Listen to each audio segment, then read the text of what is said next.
ನಮಸ್ಕಾರ ವೀಕ್ಷಕರೇ, ನಟ ದರ್ಶನ್ ಕೈವಾಡವಿರುವ ರೇಣುಕಾಸ್ವಾಮಿ ಹತ್ಯೆ ಪ್ರಕರಣವನ್ನ ಸರ್ಕಾರ ಬಹಳ ಗಂಭೀರವಾಗಿ ಪರಿಗಣಿಸಿ ತನಿಖೆಯನ್ನ ನಡೆಸಲಾಗ್ತಾ ಇದೆ. ಈಗಾಗಲೇ ಪೊಲೀಸರು ಇಂಚಿಂಚೂ ಬಿಡದೆ ತೀವ್ರ ತನಿಖೆಯನ್ನ ನಡೆಸುತ್ತಿದ್ದಾರೆ. ಆರಂಭದಲ್ಲಿ ದರ್ಶನ್ ಬಂಧನದ ಸುದ್ದಿಯಿಂದ ಎದುರಾದಂತಹ ಶಾಕ್ಗಿಂತಲೂ ಪ್ರಕರಣದಲ್ಲಿ ಹತ್ಯೆಯ ಭೀಕರತೆಯನ್ನ ಕಂಡು ಜನರು ಶಾಕ್ಗೆ ಒಳಗಾಗಿದ್ರು. ತನಿಖೆ ನಡೆಸಿದಂತೆಲ್ಲ ಭಯಾನಕ ಕೃತ್ಯಗಳು ಬೆಳಕಿಗೆ ಬಂದವು. ನಟ ದರ್ಶನ್ ಪ್ರಕರಣದ ಬೆನ್ನಲ್ಲೇ ಮತ್ತೊಂದು ಶಾಕಿಂಗ್ ಸುದ್ದಿ ಬಂದಿದೆ. ಯಾವ ರೀತಿಯಾಗಿ ದರ್ಶನ್ ಅಂಡ್ ಗ್ಯಾಂಗ್ ಕೃತ್ಯವನ್ನ ಎಸಗಿತ್ತೋ ಅದೇ ರೀತಿಯಾದಂತಹ ಗ್ಯಾಂಗ್ನ ಮತ್ತೊಂದು ಪ್ರಕರಣ ವರದಿಯಾಗಿದೆ. ಅಂತಹದೊಂದು ಭಯಾನಕ ಕೃತ್ಯದಲ್ಲಿ ಈಗ ಭಾಗಿಯಾಗಿರೋದು ಬೇರಾರುವಲ್ಲ, ಕನ್ನಡದ ಖ್ಯಾತ ನಿರೂಪಕಿ ಅಂತ ಗುರುತಿಸಿಕೊಂಡಿರುವ, ರೀಲ್ ಸ್ಟಾರ್ ಆಗಿ ಗುರುತಿಸಿಕೊಂಡಿರುವ ದಿವ್ಯಾ ವಸಂತ. ಆ ಮೂಲಕವಾಗಿ ಇದು ರಾಜ್ಯವೇ ಖುಷಿ ಪಡುವ ಸುದ್ದಿಯನ್ನ ಕೊಟ್ಟಂತಹ ದಿವ್ಯಾ ವಸಂತ ಈಗ ಭಯಾನಕ ಬೆಚ್ಚಿ ಬೀಳಿಸುವ ಸುದ್ದಿಯನ್ನು ಕೊಟ್ಟಿದ್ದಾರೆ. ಅವರ ಮೇಲೆ ಕೇಳಿ ಬಂದಿರುವ ಆರೋಪ ಅಂತಿಂತದ್ದಲ್ಲ. ಅವರ ರೀತಿಯಲ್ಲೇ ಹೇಳೋದಾದ್ರೆ ಇದು ರಾಜ್ಯವೇ ಶಾಕ್ ಆಗುವಂತಹ ಸುದ್ದಿ.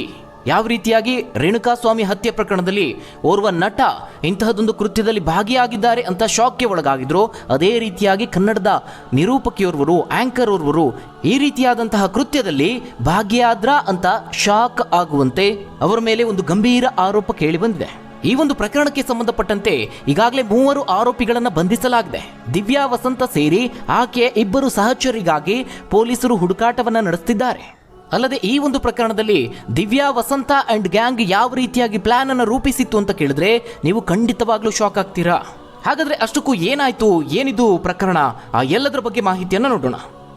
ವೀಕ್ಷಕರಲ್ಲಿ ಕೇಳಿ ಬಂದಿರುವಂತದ್ದು ಬೆದರಿಕೆ ಆರೋಪ ಹಾಗೆ ಹಣ ಸುಲಿಗೆ ಆರೋಪ.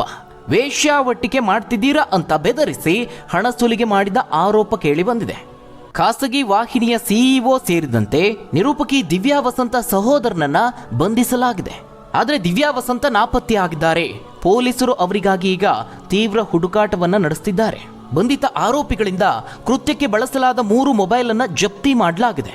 ಇಂದಿರಾನಗರದ ಸ್ಪಾ ಅಥವಾ ಮಸಾಜ್ ಸೆಂಟರ್ನ ವ್ಯವಸ್ಥಾಪಕನನ್ನ ಬೆದರಿಸಿದ್ದಾರೆ ಅನ್ನುವ ಆರೋಪ ಕೇಳಿ ಬಂದಿದೆ. ಆತನನ್ನ ಬೆದರಿಸಿ 15 ಲಕ್ಷ ರೂಪಾಯಿ ಹಣ ಸುಲಿಗೆಗೆ ಯತ್ನಿಸಿದ ಪ್ರಕರಣ ಇದು.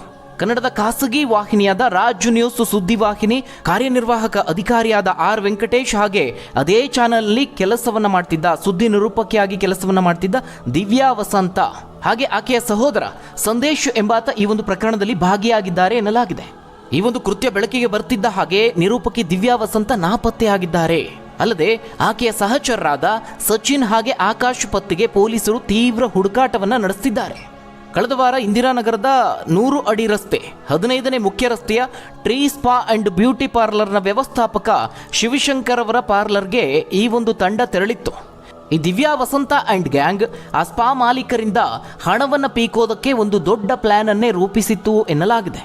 ಮೊದಲು ಪತ್ರಕರ್ತರ ಸೋಗಿನಲ್ಲಿ ಆ ಒಂದು ಸ್ಪಾಗೆ ಎಂಟ್ರಿ ಕೊಡ್ತಾರೆ.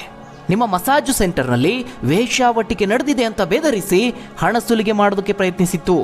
ಬರೋಬ್ಬರಿ 15 ಲಕ್ಷ ಹಣಕ್ಕೆ ಈ ಒಂದು ಗ್ಯಾಂಗ್ ಬೇಡಿಕೆ ಇಟ್ಟಿತ್ತು. ಆದರೆ ಅಷ್ಟು ಹಣವನ್ನು ನೀಡುವುದಕ್ಕೆ ಮಾಲೀಕ ನಿರಾಕರಿಸಿದ್ದಾನೆ. ಕನಿಷ್ಠ 8 ಲಕ್ಷವನ್ನಾದರೂ ನೀಡುವಂತೆ ಈ ಒಂದು ತಂಡ ಬೆದರಿಕೆಯನ್ನು ಒಡ್ಡಿತ್ತು. ಆದರೆ ಮಾಲೀಕ ತಾನು ಯಾವುದೇ ವೇಶ್ಯಾವಟಿಕೆ ನಡೆಸ್ತಾ ಇಲ್ಲ, ಆದರೂ 1 ಲಕ್ಷ ನೀಡೋದಾಗಿ ತಿಳಿಸಿದ್ರು. ಆದರೆ ಇದಕ್ಕೆ ದಿವ್ಯಾ ವಸಂತ ಗ್ಯಾಂಗ್ ಒಪ್ಪಿಕೊಂಡಿಲ್ಲ. ಆಗ ಆ ಮಾಲೀಕನಿಗೆ ಬೆದರಿಕೆ ಒಡ್ಡೋದಕ್ಕೆ ಶುರು ಮಾಡಿದ್ದಾರೆ. ಈ ಒಂದು ಬೆದರಿಕೆಗೆ ತಮ್ಮ ಸುದ್ದಿವಾಹಿನಿಯನ್ನು ಸಹ ಬಳಸಿಕೊಂಡಿದ್ದಾರೆ. ತಮ್ಮ ಸುದ್ದಿವಾಹಿನಿಯಲ್ಲಿ ನಿಮ್ಮ ಸ್ಪಾದಲ್ಲಿ ವೇಶ್ಯಾವಟಿಕೆ ನಡೆಸ್ತಿದ್ದೀರಾ ಅಂತ ಟಿವಿಯಲ್ಲಿ ನ್ಯೂಸ್ ಅನ್ನು ಹಾಕ್ತೀವಿ ಅಂತ ಬೆದರಿಕೆಯನ್ನು ಹಾಕಿದ್ದಾರೆ. ಆದರೆ ಆ ಸಂದರ್ಭದಲ್ಲಿ ಮಾಲೀಕ ನಿರಪರಾಧಿ ಆಗಿದ್ರೂ ಸಹ ಒಂದು ವೇಳೆ ತಮ್ಮ ಸ್ಪಾ ಹೆಸರಿನಲ್ಲಿ ಸುದ್ದಿ ಪ್ರಸಾರಗೊಂಡ್ರೆ ವ್ಯವಹಾರಕ್ಕೆ ತೊಂದರೆ ಆಗುತ್ತೆ, ಕೆಟ್ಟ ಹೆಸರು ಬರುತ್ತೆ ಅನ್ನೋ ಕಾರಣದಿಂದ ಈ ದಿವ್ಯಾ ವಸಂತ ಅಂಡ್ ಗ್ಯಾಂಗ್ನ ಕಿರುಕುಳವನ್ನು ತಾಳಲಾರದೆ ಪೊಲೀಸರಿಗೆ ದೂರನ್ನು ಕೊಟ್ಟಿದ್ದಾರೆ. ಆ ಮೂಲಕವಾಗಿ ಈ ಒಂದು ಪ್ರಕರಣ ಬೆಳಕಿಗೆ ಬಂದಿದೆ. ತನಿಖೆಯನ್ನು ಕೈಗೆತ್ತಿಕೊಂಡಂತಹ ಸಿಸಿಬಿ ಪೊಲೀಸರು ಈ ಪ್ರಕರಣದ ಕೂಲಂಕುಷ ತನಿಖೆಯನ್ನು ನಡೆಸುತ್ತಿದ್ದಾರೆ. ರೇಣುಕಾಸ್ವಾಮಿ ಹತ್ಯೆ ಪ್ರಕರಣದಲ್ಲಿ ಯಾವ ರೀತಿಯಾಗಿ ಒಂದು ವ್ಯವಸ್ಥಿತವಾದಂತಹ ಸಂಚನ್ನು ರೂಪಿಸಿದ್ರೋ ಅದೇ ರೀತಿಯಾಗಿ ಇಲ್ಲೂ ಸಹ ಸಂಚನ್ನು ರೂಪಿಸಲಾಗಿದೆ. ಇನ್ನೂ ಹಲವಾರು ಶಾಕಿಂಗ್ ಸುದ್ದಿಗಳಿವೆ. ತಮ್ಮ ಸುಲಿಗೆ ಕೃತ್ಯಗಳಿಗೆ ಈ ಒಂದು ಗ್ಯಾಂಗ್ ವಾಟ್ಸಪ್ನಲ್ಲಿ ಒಂದು ಗ್ರೂಪನ್ನು ರಚನೆ ಮಾಡಿಕೊಂಡಿತ್ತು. ಸ್ಪೈ ರಿಸರ್ಚ್ ಟೀಮ್ ಅಂತ ಒಂದು ಗ್ರೂಪನ್ನು ರಚನೆ ಮಾಡಿಕೊಂಡಿತ್ತು. ಆ ಒಂದು ಗ್ರೂಪ್ನಲ್ಲಿ ರಾಜ್ ನ್ಯೂಸ್ನ ವೆಂಕಟೇಶ್ ಹಾಗೆ ದಿವ್ಯಾ ಸಹ ಇದ್ರು. ಇದೇ ಗ್ರೂಪ್ನಲ್ಲಿ ತಮ್ಮ ಕಾರ್ಯಸೂಚಿಗಳ ಬಗ್ಗೆ, ಅಂದರೆ ಮುಂದಿನ ಕೆಲಸಗಳು ಯಾರ್ಯಾರಿಗೆ ಸುಲಿಗೆ ಮಾಡಬೇಕು, ಎಲ್ಲೆಲ್ಲಿ ಹೋಗಬೇಕು, ಏನು ಮಾಡಬೇಕು ಅನ್ನೋದ್ರ ಬಗ್ಗೆ ಆರೋಪಿಗಳು ಚರ್ಚಿಸ್ತಿದ್ರು ಎನ್ನಲಾಗಿದೆ. ಇಂತಹದೊಂದು ಗಂಭೀರ ಪ್ರಕರಣದಲ್ಲಿ ದಿವ್ಯಾ ವಸಂತ ಹೆಸರು ಕೇಳಿ ಬಂದಿದೆ. ಆದರೆ ಅಷ್ಟಕ್ಕೂ ಈ ದಿವ್ಯಾ ವಸಂತ ಆರ್ಥಿಕವಾಗಿ ಕೆಳ ಮಧ್ಯಮ ವರ್ಗದಿಂದ ಬಂದಂಥವರು, ಖಾಸಗಿ ಸುದ್ದಿವಾಹಿನಿಯಲ್ಲಿ ಸುದ್ದಿಯನ್ನು ಕೊಡ್ತಾ ಫೇಮಸ್ ಆದಂಥವರು. ಅದರಲ್ಲೂ ಇಡೀ ರಾಜ್ಯವೇ ಖುಷಿ ಪಡುವಂತಹ ಸುದ್ದಿಯನ್ನು ಕೊಟ್ಟಿದ್ರು. ಆ ಮೂಲಕವಾಗಿ ಸಾಕಷ್ಟು ಟ್ರೋಲ್ಗೂ ಸಹ ಒಳಗಾಗಿದ್ರು. ಅಂದಿನಿಂದ ಅವರನ್ನು ರಾಜ್ಯವೇ ಖುಷಿ ಪಡುವ ಸುದ್ದಿ ದಿವ್ಯಾ ವಸಂತ ಅಂತಲೇ ಕರೆಯಲಾಗ್ತಾ ಇತ್ತು. ಆದರೆ ಇತ್ತೀಚೆಗೆ ಸುಮಾರು ಒಂದು 6 ತಿಂಗಳ ಹಿಂದೆ ಕೆಲಸವನ್ನು ಬಿಟ್ಟಿದ್ರು ಎನ್ನಲಾಗಿದೆ. ನ್ಯೂಸ್ ಆ್ಯಂಕರ್ ಆಗಿ ಸಾಕಷ್ಟು ಖ್ಯಾತಿಯನ್ನು ಪಡೆದ ನಂತರದಲ್ಲಿ ಸೋಷಿಯಲ್ ಮೀಡಿಯಾಗಳಲ್ಲಿ ಸಖತ್ ಆಕ್ಟಿವ್ ಆಗಿದ್ರು. ಇನ್ಸ್ಟಾಗ್ರಾಮ್ನಲ್ಲಿ, ಫೇಸ್ಬುಕ್ನಲ್ಲಿ, ಬೇರೆ ಬೇರೆ ಸಾಮಾಜಿಕ ಜಾಲತಾಣಗಳ ಖಾತೆಯಲ್ಲಿ ವಿಡಿಯೋಗಳನ್ನು, ರೀಲ್ಸ್ಗಳನ್ನು ಹಂಚಿಕೊಳ್ತಾ ಇದ್ರು. ಆ ಮೂಲಕವಾಗಿಯೂ ತಮ್ಮ ಖ್ಯಾತಿಯನ್ನು ಹೆಚ್ಚಿಸಿಕೊಂಡಿದ್ರು. ಇದಾದ ನಂತರದಲ್ಲಿ ಈ ರೀಲ್ಸ್ ಹಾಗೆ ವಿಡಿಯೋಗಳನ್ನು ಮಾಡ್ತಾ ಮಾಡ್ತಾ ಖ್ಯಾತಿ ಪಡಿತಿದ್ದ ಹಾಗೆ ಕೆಲವೊಂದಷ್ಟು ಖಾಸಗಿ ವಾಹಿನಿಯಲ್ಲಿ ಅವಕಾಶಗಳು ಬರೋದಕ್ಕೆ ಶುರುವಾಗುತ್ತೆ. ಹಲವು ರಿಯಾಲಿಟಿ ಶೋಗಳಲ್ಲೂ ಸಹ ಭಾಗಿಯಾಗ್ತಾರೆ. ಖಾಸಗಿ ಸುದ್ದಿವಾಹಿನಿಯಲ್ಲಿ ಸುಮಾರು 30,000 ರೂಪಾಯಿ ಸಂಬಳವನ್ನು ಪಡಿತಿದ್ರು ಎನ್ನಲಾಗಿದೆ. ಇದಾದ ನಂತರದಲ್ಲಿ ಮನರಂಜನಾ ವಾಹಿನಿಯಲ್ಲಿ ಅಂದರೆ ರಿಯಾಲಿಟಿ ಶೋಗಳಲ್ಲಿ ಹಾಸ್ಯ ಕಾರ್ಯಕ್ರಮದಲ್ಲಿ ಭಾಗಿಯಾಗಿದ್ದಕ್ಕೆ ಈ ನಟಿಗೆ ವಾರಕ್ಕೆ 6,000 ರಿಂದ 7,000 ರೂಪಾಯಿ ಸಂಭಾವನೆ ಸಿಕ್ತಿತ್ತಂತೆ. ಇಷ್ಟೆಲ್ಲ ಹಣವನ್ನು ಗಳಿಸ್ತಾ ಇದ್ರೂ ಸಹ ಐಷಾರಾಮಿ ಜೀವನದ ಚಟಕ್ಕೆ ಬಿದ್ದಿದ್ರು ಅಂತ ವರದಿ ಆಗ್ತಾ ಇದೆ. ಅಂತಹ ಐಷಾರಾಮಿ ಜೀವನಕ್ಕೆ ಆ ಹಣವೂ ಸಹ ಸಾಲುತ್ತಿರಲಿಲ್ಲ. ಈ ಕಾರಣಕ್ಕಾಗಿ ಸುಲಭವಾಗಿ ಹಣವನ್ನು ಸಂಪಾದಿಸುವುದಕ್ಕೆ ಅಡ್ಡ ಮಾರ್ಗವನ್ನು ಹಿಡಿದಿದ್ರು ಅಂತ ಆರೋಪ ಕೇಳಿ ಬಂದಿದೆ. ಇನ್ನು ಈ ಒಂದು ತಂಡ ಈ ರೀತಿಯಾಗಿ ಹಣ ಸುಲಿಗೆ ಮಾಡೋದಕ್ಕೆ ಯಾವ ರೀತಿಯ ಪ್ಲಾನನ್ನು ರೂಪಿಸಿತ್ತು ಅಂತ ಕೇಳಿದ್ರೆ ನೀವು ಖಂಡಿತವಾಗ್ಲೂ ಶಾಕ್ ಆಗ್ತೀರಾ.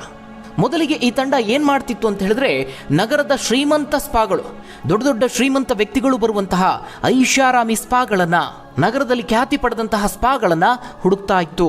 ಪ್ರಮುಖವಾಗಿ ಅವುಗಳನ್ನು ಈ ಒಂದು ಟೀಮ್ ಟಾರ್ಗೆಟ್ ಮಾಡ್ತಾ ಇತ್ತು. ನಂತರದಲ್ಲಿ ತಮ್ಮದೇ ಗ್ಯಾಂಗಿನ ಯುವತಿಯೊಬ್ಬಳನ್ನು ಆ ಸ್ಪಾಗೆ ಕೆಲಸಕ್ಕೆ ಸೇರಿಸ್ತಾ ಇತ್ತು. ನೋಡಿ, ಎಂತಹ ಖತರ್ನಾಕ್ ಪ್ಲ್ಯಾನ್ ಇದು. ಒಂದು ರೀತಿ ಸಿನಿಮೆಯ ರೀತಿಯಲ್ಲಿ ಈ ಕೃತ್ಯವನ್ನು ವ್ಯವಸ್ಥಿತವಾಗಿ ಪ್ಲ್ಯಾನ್ ಮಾಡಲಾಗಿದೆ. ನಂತರದಲ್ಲಿ ಇದೇ ಗ್ಯಾಂಗಿನ ಒಬ್ಬನನ್ನ ಆ ಸ್ಪಾಗೆ ಹೋಗುವಂತೆ ಹೇಳ್ತಾರೆ. ಅಲ್ಲಿ ಹೋಗಿ ನಿರ್ದಿಷ್ಟ ಯುವತಿಯ ಹೆಸರನ್ನು ಹೇಳಿ ಆಕೆಯಿಂದಲೇ ಮಸಾಜ್ ಸೇವೆಯನ್ನು ಪಡೀತಿದ್ರು ಎನ್ನಲಾಗಿದೆ. ಅಂದರೆ ಯಾವ ಯುವತಿಯನ್ನು ಇವರು ಕೆಲಸಕ್ಕೆ ಸೇರಿಸ್ತಾ ಇದ್ರು ಅದೇ ಯುವತಿಯನ್ನು ಅಲ್ಲಿ ಹೋಗಿ ಆಕೆಯಿಂದಲೇ ಮಸಾಜ್ ಬೇಕು ಅಂತ ಬೇಡಿಕೆಯನ್ನು ಇಡ್ತಾ ಇದ್ರು. ಅಲ್ಲದೆ ಆ ಒಂದು ಇಡೀ ಘಟನೆಯನ್ನು, ಆ ಒಂದು ಇಡೀ ದೃಶ್ಯವನ್ನು ತಮ್ಮ ಸೀಕ್ರೆಟ್ ಕ್ಯಾಮರಾದಲ್ಲಿ ರೆಕಾರ್ಡ್ ಮಾಡಿಕೊಳ್ತಿದ್ರು ಎನ್ನಲಾಗಿದೆ. ಕೆಲ ದಿನಗಳ ನಂತರದಲ್ಲಿ ಆ ಯುವತಿ ಕೆಲಸವನ್ನು ಬಿಡ್ತಾ ಇದ್ಲು. ಇದೆಲ್ಲ ಒಂದೇ ತಿಂಗಳಿನಲ್ಲಿ ನಡೀತಿದ್ದಂತಹ ಪ್ರಕ್ರಿಯೆಗಳು. ಆ ನಂತರದಲ್ಲಿ ಶುರುವಾಗೋದೇ ಈ ಗ್ಯಾಂಗ್ನ ಆಟ. ದಿವ್ಯಾ ವಸಂತ ಅಂಡ್ ಗ್ಯಾಂಗ್ ಫೀಲ್ಡ್ಗಿಳಿತಾ ಇತ್ತು. ಮಸಾಜ್ ಸೆಂಟರ್ನ ಮಾಲೀಕರ ಬಳಿ ಹೋಗಿ ವಿಡಿಯೋ ತೋರಿಸಿ ಬೆದರಿಕೆಯನ್ನು ಒಡ್ಡಿ ಲಕ್ಷಗಟ್ಟಲೆ ರೂಪಾಯಿಯನ್ನ ಹಣ ಸುಲಿಗೆ ಮಾಡ್ತಾ ಇದ್ರು ಎನ್ನಲಾಗಿದೆ. ವೆಂಕಟೇಶ್ ಅಂಡ್ ಟೀಮ್ನಲ್ಲಿ ದಿವ್ಯಾ ವಸಂತ ಸಹ ಗುರುತಿಸಿಕೊಂಡಿದ್ರು. ಕೆಲ ದಿನಗಳ ಹಿಂದೆ ಇದೇ ಇಂದಿರಾನಗರದ ಶ್ರೀ ಸ್ಪಾ ಅಂಡ್ ಬ್ಯೂಟಿ ಪಾರ್ಲರ್ಗೆ ಈಶಾನ್ಯ ರಾಜ್ಯದ ಯುವತಿಯೋರ್ವಳನ್ನು ಕೆಲಸಕ್ಕೆ ಸೇರಿಸಿತ್ತಂತೆ. ಬಳಿಕ ಗ್ರಾಹಕನ ಸೋಗಿನಲ್ಲಿ ಸ್ಪಾಗೆ ದಿವ್ಯಾ ಸೋದರ ಸಂದೇಶ ತೆರಳಿದ್ದ. ಅಲ್ಲದೆ ಈ ಮೊದಲೇ ಸ್ಪಾನಲ್ಲಿ ಕೆಲಸಕ್ಕೆ ಸೇರಿದ್ದ ತನ್ನ ಗ್ಯಾಂಗ್ನ ಯುವತಿಯ ಬಳಿಯೇ ಮಸಾಜ್ಗೆ ಗೊತ್ತುಪಡಿಸಿದ್ದ. ಆಗ ಕೊಠಡಿಯಲ್ಲಿ ರಹಸ್ಯ ಕ್ಯಾಮರಾವಿಟ್ಟು ಸಲುಗೆಯಿಂದಿರುವ ದೃಶ್ಯಾವಳಿಗಳನ್ನು ಸಂದೇಶ್ ಚಿತ್ರೀಕರಿಸಿಕೊಂಡಿದ್ದ. ಇದಾದ ಬಳಿಕ ತನ್ನ ನ್ಯೂಸ್ ಚಾನೆಲ್ನ ವರದಿಗಾರ್ತಿಯನ್ನ ಆ ಸ್ಪಾಗೆ ಕಳುಹಿಸಿ ವೆಂಕಟೇಶ್ ಬಳಿಯಿಂದ ಹಣ ಸುಲಿಗೆಗೆ ಯತ್ನಿಸಿದ್ರು ಎನ್ನಲಾಗಿದೆ. ಈ ವೆಂಕಟೇಶ್ ಸಂದರ್ಶನ ಮಾಡುವಂತಹ ಸಂದರ್ಭದಲ್ಲಿ ದಿವ್ಯಾಳನ್ನ ಆತ ಪರಿಚಯ ಮಾಡಿಕೊಂಡಿದ್ದ. ನಂತರ ಇಬ್ಬರ ನಡುವೆ ಆತ್ಮೀಯವಾದಂತಹ ಒಡನಾಟ ಇತ್ತು. ಗೆಳೆತನದಲ್ಲೇ ಇಬ್ಬರೂ ಸಹ ಸುಲಿಗೆ ಕೃತ್ಯಕ್ಕೆ ಇಳಿದಿದ್ರು ಅಂತ ಪೊಲೀಸರು ತಿಳಿಸಿರೋದಾಗಿ ವರದಿಯಾಗಿದೆ. ಇವರ ಟಾರ್ಗೆಟ್ ಆಗ್ತಾ ಇದ್ದಿದ್ದು ಮಸಾಜ್ ಪಾರ್ಲರ್ಗಳು ಹಾಗೆ ವೈದ್ಯರು. ಹಣವಂತರಿಂದ ಒಂದು ರೀತಿಯಾಗಿ ಹನಿ ಟ್ರ್ಯಾಪ್ ರೀತಿ ಸ್ನೇಹದ ಬಲೆಗೆ ಬೀಳಿಸಿಕೊಂಡು ಸುಲಿಗೆಯನ್ನು ಮಾಡ್ತಿದ್ರು ಎನ್ನಲಾಗಿದೆ. ಇದುವರೆಗೆ ಸುಮಾರು 100ಕ್ಕೂ ಹೆಚ್ಚಿನ ಜನರಿಂದ ಈ ತಂಡ ಸುಲಿಗೆ ಮಾಡಿದೆ ಎನ್ನಲಾಗಿದೆ. ಸಂತ್ರಸ್ತರಿಂದ 80,000, 50,000, 1 ಲಕ್ಷ ರೂಪಾಯಿ ಈ ರೀತಿಯಾಗಿ ಆನ್ಲೈನ್ ಮೂಲಕವಾಗಿ ತಮ್ಮ ಖಾತೆಗಳಿಗೆ ವೆಂಕಟೇಶ್ ಹಾಗೆ ದಿವ್ಯಾ ಹಣ ವರ್ಗಾಯಿಸಿಕೊಂಡಿರೋದು ತನಿಖೆಯಲ್ಲಿ ಪತ್ತೆಯಾಗಿದೆ ಅಂತ ಪೊಲೀಸರು ತಿಳಿಸಿದ್ದಾರೆ. ಇನ್ನು ಇದೇ ಪ್ರಕರಣ ಸಂಬಂಧ ದಿವ್ಯಾ ವಸಂತ ಮನೆಗೂ ಕೂಡ ಪೊಲೀಸರು ದಾಳಿಯನ್ನು ನಡೆಸಿದ್ರು. ಕೆಲ ದಾಖಲೆಗಳನ್ನು ಜಪ್ತಿ ಮಾಡಿಕೊಂಡಿದ್ದಾರೆ. ಬಂಧನ ಭೀತಿಗೊಳಗಾದ ದಿವ್ಯಾ ವಸಂತ ಮನೆಯಲ್ಲಿದ್ದ ಕ್ಯಾಮೆರಾ, ಲ್ಯಾಪ್ಟಾಪ್ ಸೇರಿ ಕೆಲ ವಸ್ತುಗಳನ್ನು ತೆಗೆದುಕೊಂಡು ಕಾರಿನಲ್ಲಿ ಪರಾರಿಯಾಗಿದ್ರು ಅಂತ ಮೂಲಗಳು ತಿಳಿಸಿವೆ. ಇನ್ನು ಇಂತಹದೊಂದು ಪ್ರಕರಣದಲ್ಲಿ ತಮ್ಮ ಇಬ್ಬರೂ ಮಕ್ಕಳು ಸಿಕ್ಕಿಬಿದ್ದಿರೋದ್ರಿಂದ ತೀವ್ರವಾಗಿ ನೊಂದಿರುವಂತಹ ದಿವ್ಯಾ ತಾಯಿ ಜಿಬಿ ನಗರ ಠಾಣೆಗೆ ತೆರಳಿ ಕಣ್ಣೀರಿಟ್ಟಿದ್ದಾರೆ ಎನ್ನಲಾಗಿದೆ.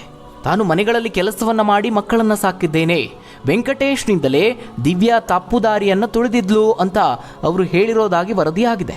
ಒಟ್ಟಾರೆಯಾಗಿ ಇಡೀ ರಾಜ್ಯವೇ ಖುಷಿ ಪಡುವಂತಹ ಸುದ್ದಿ ಕೊಟ್ಟಂತಹ ದಿವ್ಯಾ ವಸಂತ ಸ್ವತಃ ಸುದ್ದಿಯಾಗಿದ್ದಾರೆ. ಈ ಹಿಂದೆ ಇದೇ ದಿವ್ಯಾ ವಸಂತ ತಾವು ಕೇವಲ 15,000 ರೂಪಾಯಿ ಸಂಬಳವನ್ನು ಪಡಿತಿರೋದು ಅಂತ ಹೇಳಿಕೊಂಡಿದ್ರು. ಈ ಒಂದು ಮಾತನ್ನು ಕೇಳಿ ಹಲವರು ಇವರನ್ನ ಟ್ರೋಲ್ ಮಾಡಿದ್ರು. 15,000 ರೂಪಾಯಿ ಸಂಬಳವನ್ನು ಪಡಿತಾರೆ, 5-6 ಚಾನಲ್ಗಳಲ್ಲಿ ಕೆಲಸ ಮಾಡಿದ್ರು, ಊಟಕ್ಕೂ ಕೂಡ ತೊಂದರೆ ಇತ್ತು ಅನ್ನುವ ಮಾತುಗಳನ್ನು ಹೇಳ್ತಾರೆ. ಆದರೆ ಶೋಕಿ ನೋಡಿದ್ರೆ ಐಷಾರಾಮಿ ರೀತಿ ಇದೆ ಅಂತ ಹಲವರು ಟ್ರೋಲ್ ಮಾಡಿದ್ರು, ಹಲವರು ಪ್ರಶ್ನೆಯನ್ನು ಮಾಡಿದ್ರು.